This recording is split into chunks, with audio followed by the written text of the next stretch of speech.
boyfriend keeps laughing with my female coworker and teaching her his language. She still thinks she's learning how to flirt.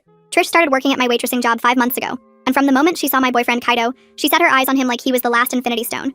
He was half Japanese like me, meaning we related on a deep level, and for some reason Trish hated this the most. The first time she saw us having lunch, she made herself comfortable in my seat next to his when I got up to use the bathroom. She pressed her hips against his and flashed a flirty smile before saying, "Konnichiwa." When he awkwardly said it back, she grabbed a pair of chopsticks and started eating noodles unsuccessfully, complaining about whitewashed girls, appropriating his beautiful culture, very obviously referring to me. When I came back from the bathroom, she told me to grab a chair, telling me I was welcome to join in on their conversation. It definitely struck a nerve, but I was so secure in Kaido and I's relationship I didn't even mind. Until Trish started trying to implode us. She'd corner him when I wasn't looking and tell him innuendo-style phrases in Japanese that she got off Google Translate. Whenever we were talking, she'd always squeeze past us, very slowly, sometimes making sure to rub her behind against Kaido, and other times facing him directly and giving him the F me eyes. The thing that really made me mad was when she asked Kaido to come teach her Japanese at her house after work. I was going to confront her there and then, but we were in the middle of a very busy service, and I told myself I'd do it right after. Big mistake. You see, at some point during service, these important Japanese businessmen came in for food. They were at my section, but Trish practically shoved me aside to serve them. "Please speak Japanese. I understand everything," she told them. They looked pleasantly surprised and started rattling off their order with specific modifications and allergies. Trish just kept saying, hi, while scribbling nonsense. 45 minutes later, it was chaos. One guy got served the wrong starter. Another received 2 sushi orders instead of his chicken chow mein. And the third guy actually started having an allergic reaction to shellfish, which he asked to exclude. That's when Trish did it. While Kaido ran to get the EpiPen, she pointed at me and told her cousin, who was the manager, that I changed the order to sabotage her. And without verifying anything, her cousin wrote me up on the spot in front of everyone. "One more incident and you're terminated." I went home crushed and just cried to Kaido. I was wondering if just quitting was my best option, until Kaido suggested something. If she wants me to teach her Japanese, let's do exactly that. Over the next few weeks, we set our plan into place. At the restaurant, Kaido and I feigned relationship problems, and of course, Trish jumped at the opportunity to comfort him. She started sitting next to him again, placing his hand on her shoulder, getting dangerously close. And then Kaido went for it. He offered to teach her Japanese. Not at her house, just here in the restaurant. But she jumped at it like SpongeBob hearing the Goofy Goober song. Before I knew it, they were in the back together, laughing at each other and grinning ear to ear. Kaido was teaching her phrases, and she was listening to him with puppy eyes and repeating everything in the most seductive anime e-girl voice she could put on. Me and Kaido would exchange quick glances trying not to laugh because these phrases were just ridiculous. Very soon, he convinced her to start saying these phrases to customers. I would waitress next to her and hear her say "kusobaba," meaning crappy old hag, to an elderly Japanese lady. I would have to clench my jaw tight so I wouldn't laugh.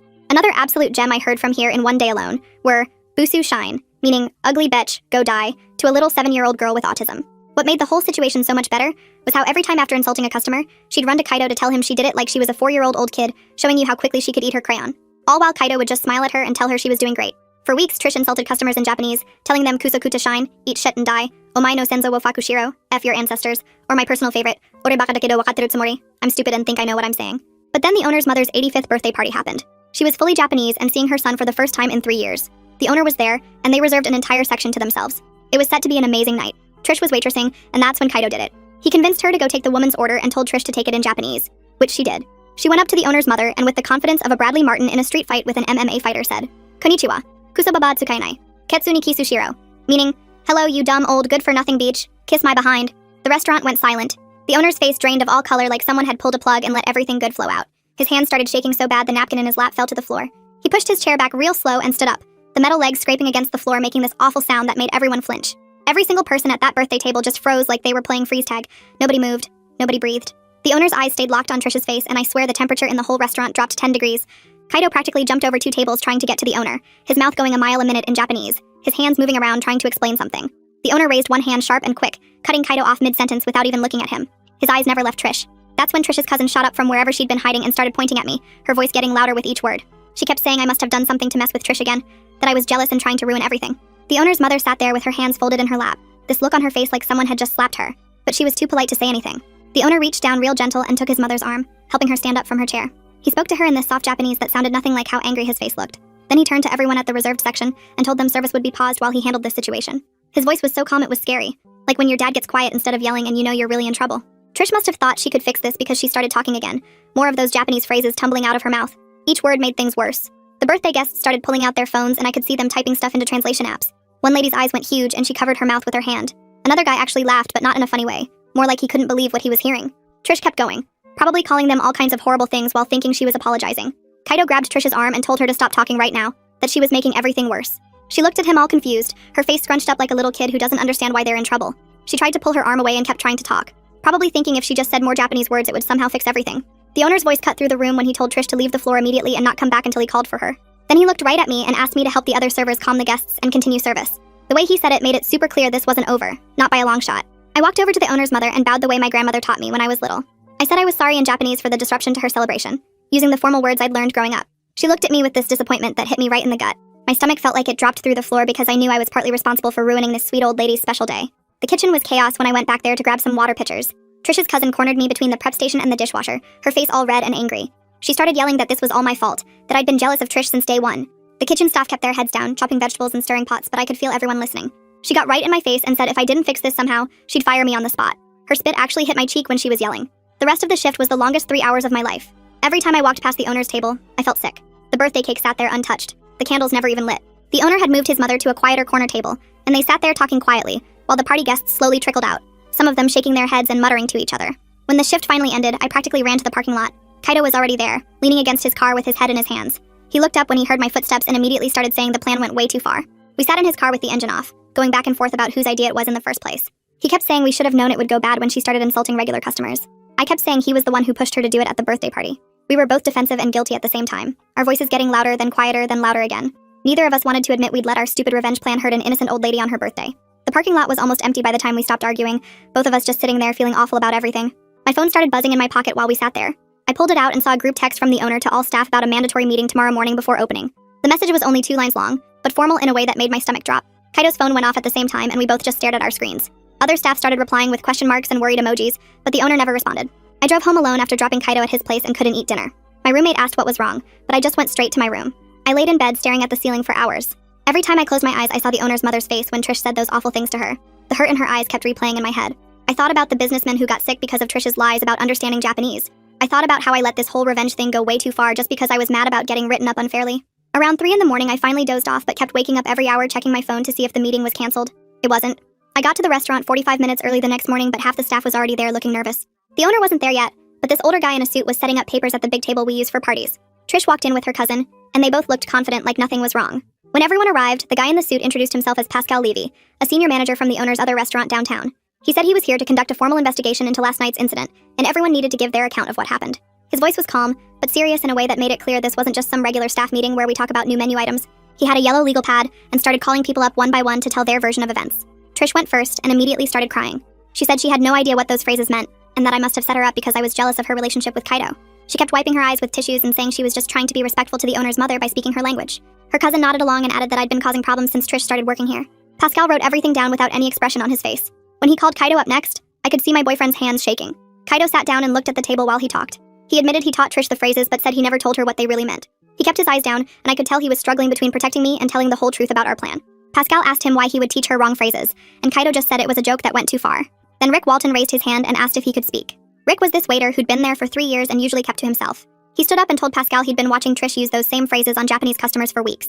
He said he heard her call an old lady terrible things and insult a little girl with special needs.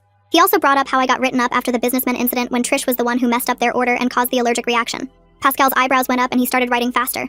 He asked Rick if he had any proof, and Rick said he'd taken some videos on his phone of Trish saying the phrases to customers. The room got really quiet. Pascal stood up and told everyone to submit written statements about the incident by 5 o'clock today. He said we needed to include any evidence like texts, photos, or videos related to what happened. Then he looked right at all of us and said lying or holding back information would result in immediate termination. The way he said it made it clear he wasn't messing around. After the meeting ended, I went to check next week's schedule posted in the break room. My name was barely on there. I went from 35 hours to just 12. Trish's cousin was standing by the schedule with this smirk on her face that made it obvious she did this to punish me while she still had the power to make schedules. I didn't say anything and just took a picture of the schedule with my phone. I went home and opened my laptop to start working on my statement. I made a detailed timeline starting from when Trish first started hitting on Kaido 5 months ago. I included dates and times for every incident I could remember. I found old text messages where I'd told friends about Trish rubbing against Kaido in the hallway. I had photos of schedule changes from the past few months showing how the cousin always gave Trish the best shifts. My hands were shaking as I typed everything up because I knew this document might be the only thing that saves my job. I organized everything into folders on my computer with labels for each type of evidence. Around 7 that night, my phone buzzed with a notification from social media. Trish had sent me a direct message saying she owned the floor now and I was finished. She said her cousin would make sure I never got decent hours again and that Kaido would be hers soon. She ended it with 3 laughing emojis. I immediately took a screenshot and added it to my evidence folder. Then I blocked her on everything. 2 days later, Pascal called me while I was getting ready for my shift and asked if I could come in early to discuss the complaints he'd received. The owner had gotten 6 separate emails from birthday party guests with exact translations of what Trish said, plus formal complaints about the whole mess. Pascal's voice sounded worried as he read me parts of the emails and asked me to confirm if this matched what I'd been reporting about Trish's behavior over the past weeks. I told him yes, and that there were probably more incidents nobody had reported yet. When I got to work that afternoon, Trish's cousin was waiting for me in the back hallway near the lockers. She grabbed my arm hard enough to leave marks and pushed me against the wall, telling me I better drop this whole thing right now or she'd make sure I never worked in another restaurant in this city. My phone was already recording in my pocket because I'd started doing that whenever I came to work after getting Trish's message. The cousin kept going, saying she knew people at every restaurant within 20 miles, and one phone call from her would end my career.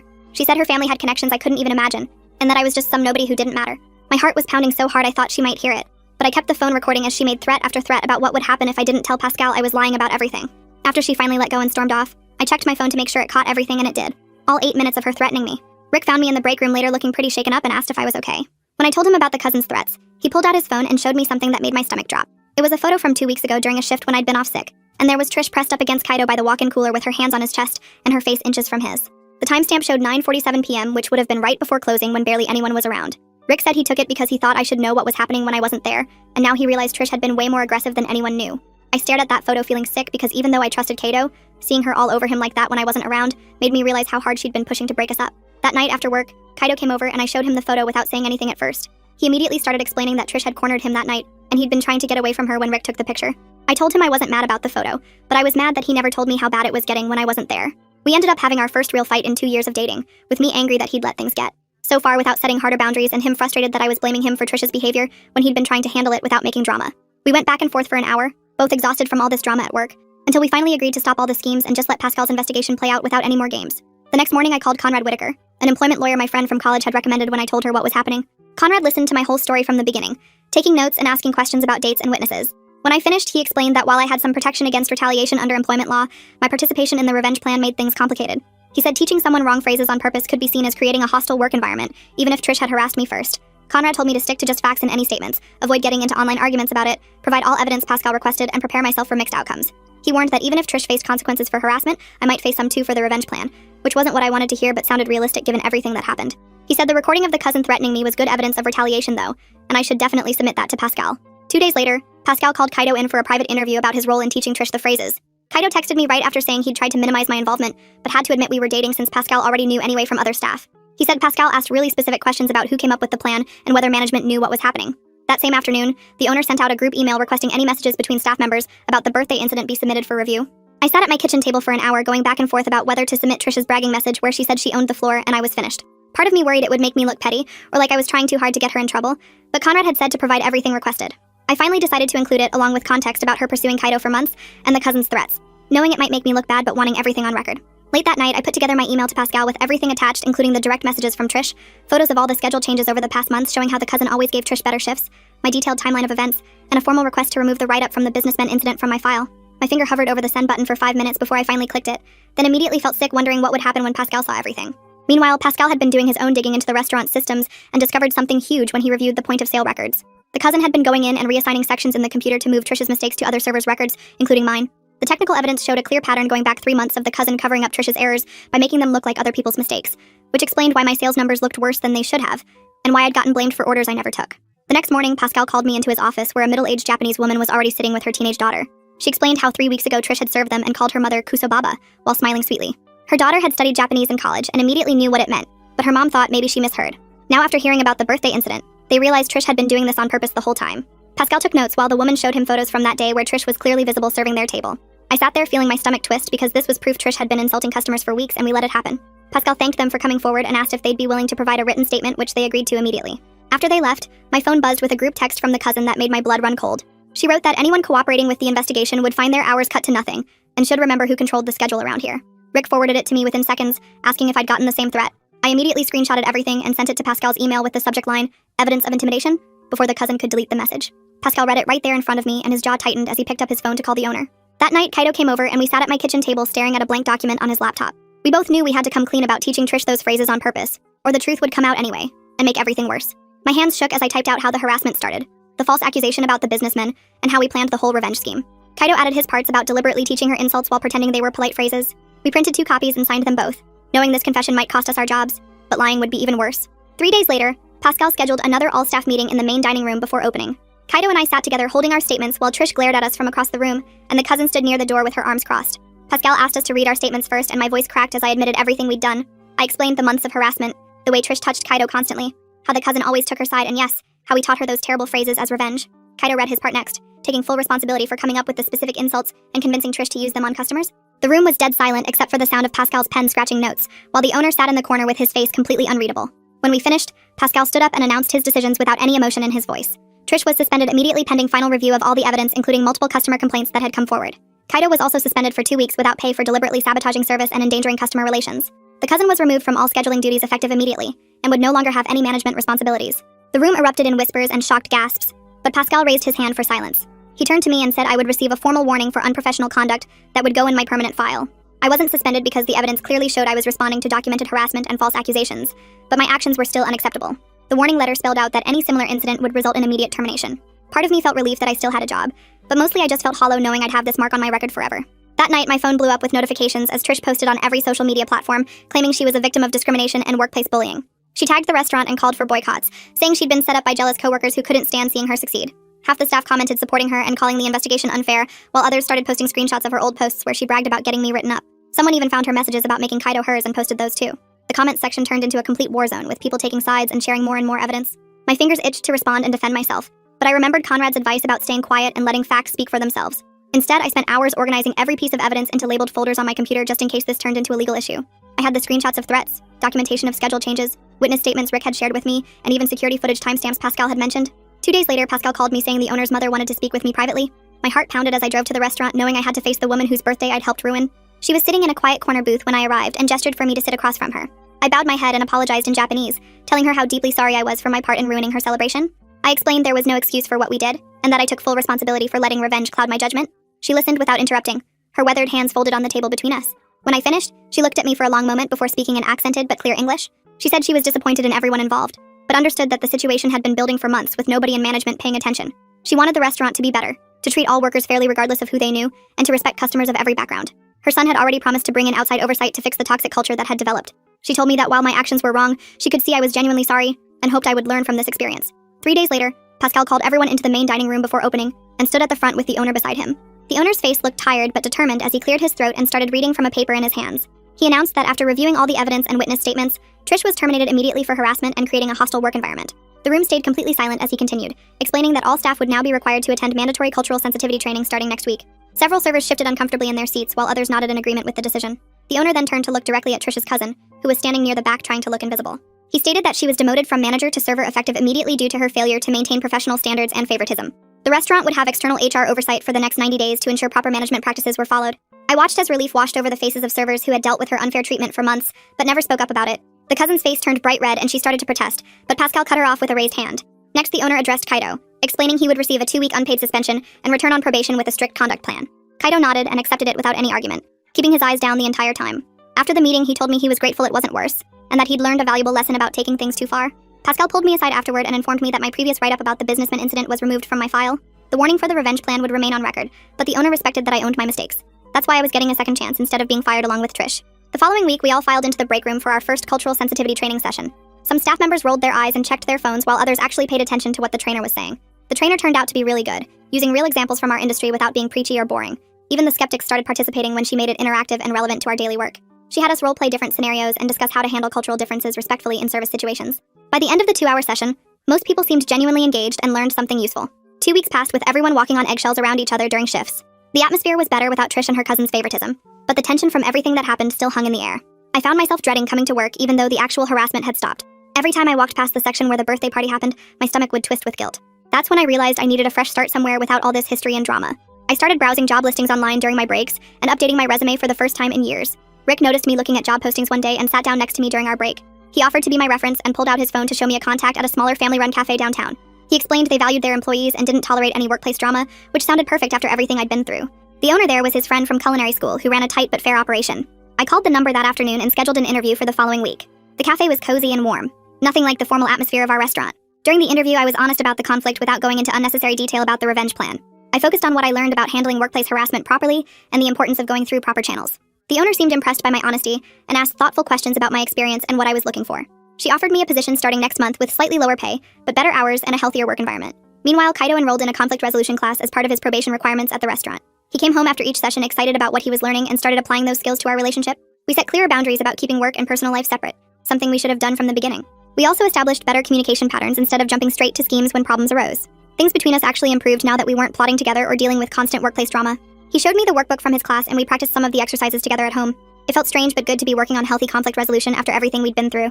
A week before my last day, Pascal sent me an email with a neutral reference letter attached. His message thanked me for taking responsibility for my actions during the investigation and not trying to deflect blame. He added that the owner specifically wanted me to know he respected how I handled myself during the investigation process. The reference letter was professional and fair, mentioning my strong work ethic and customer service skills without going into the incident. It also noted that I had learned from my mistakes and shown growth, which was more than I expected given everything that happened.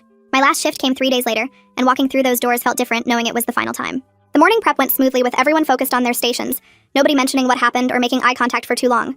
Rick helped me set up my section without saying much, just moving chairs and wiping tables while I filled salt shakers and arranged napkins. During the lunch rush, I served tables like normal, taking orders and bringing food while other servers worked around me without the usual jokes or complaints about difficult customers. Madeline passed me in the kitchen twice, and both times she looked straight ahead, carrying plates without acknowledging I was there. When my shift ended at 4, I cleaned my section thoroughly, making sure every table was spotless and all the condiments were full. Rick came over and pulled me into a quick hug, patting my back before heading to his next table. 2 other servers waved from across the dining room, but most people kept working like it was any other day. I grabbed my tips from the register, counting out $63, which was decent for a lunch shift.